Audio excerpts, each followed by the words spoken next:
Today is Thursday, March 2nd, and this is Citrus TV Now. I'm Goldberg. Here are today's top stories.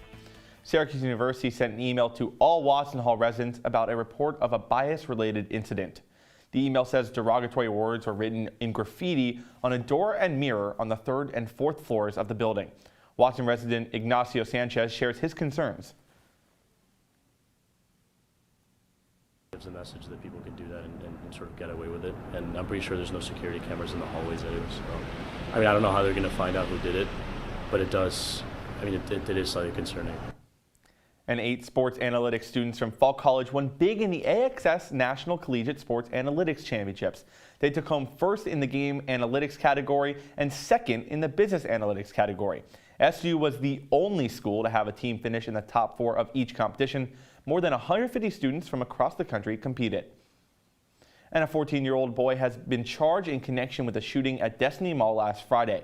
The boy was part of a dispute between 2 groups in the mall when he shot up a trash can. The same child has an arrest record involving stolen vehicles and accidentally shot himself in the arm this past January. His identity will remain unknown because he's a minor. And tonight, SU mourns one of its own. Megan Cartier, a doctoral candidate, was pursuing a PhD in special education. The Louisville, New York native had previously earned a certificate of advanced study in disability studies from Syracuse's School of Education. SU encourages students and faculty to use resources on campus if they need support in this hard time. And Onondaga County has purchased more than 100 acres of land along Route 31 in Clay as part of the Micron investment. They expect supply chain companies to be drawn to the land by the computer chip giant. The land was sold for $2.1 million. The county is interested in attracting as many supply chain companies for Micron as possible. And coming up after the break, a possible cause for the mysterious deaths and illness at Brighton Towers have been identified. Stick with us. The top of your game. You're unstoppable. Nothing can throw you off track. Wait, is that your car? Uh-oh. Yeah, I saw that coming. That will throw you off track. You're looking at around 10 grand in fines, legal fees, and increased insurance rates. Let's try this again. Smart move. Because buzz driving is drunk driving.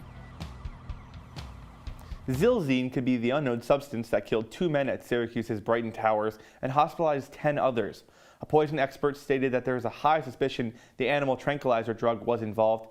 Fentanyl is also suspected. The CIPA rate from the Brighton incident, Zilzine was responsible for over 40 overdoses in Syracuse this week. Nicknamed the zombie drug, it has recently been contaminated in drugs such as heroin or fentanyl. And Central New York's first marijuana beverage business is ramping up its production.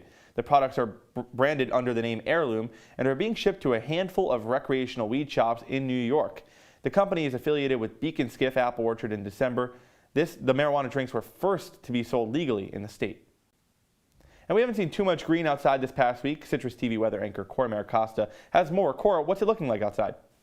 Well, Jacob, we're not seeing a lot of blue either. Looking into today, walking on the way to classes, you might have noticed it was really cloudy. Currently, it is 38 degrees and a lot of humidity has become common in the central New York region, and this will carry on into tonight. So be sure to carry some moisturizer because no one likes scaly hands. Now, looking at the temperatures tonight, it'll be 21 degrees with calm winds. Looking at a 3-day forecast, be careful on Saturday, the day of the game. Be careful driving. It's going to be a wintry mix, so definitely watch out for those hazardous conditions and everything because there will be a likely second winter storm as we saw earlier this week. So definitely look out for that. This Friday, it'll be a little more tame conditions, so definitely run your errands on Marshall Street then and do what you need to do on that day. Sunday is looking a little bit like snow showers, so definitely be careful about that. Jacob, back to you. Thanks so much, Cora. Coming up on News Live at 6, SU's Institute for Veterans and Military Families here at Syracuse has been given a $1 million grant.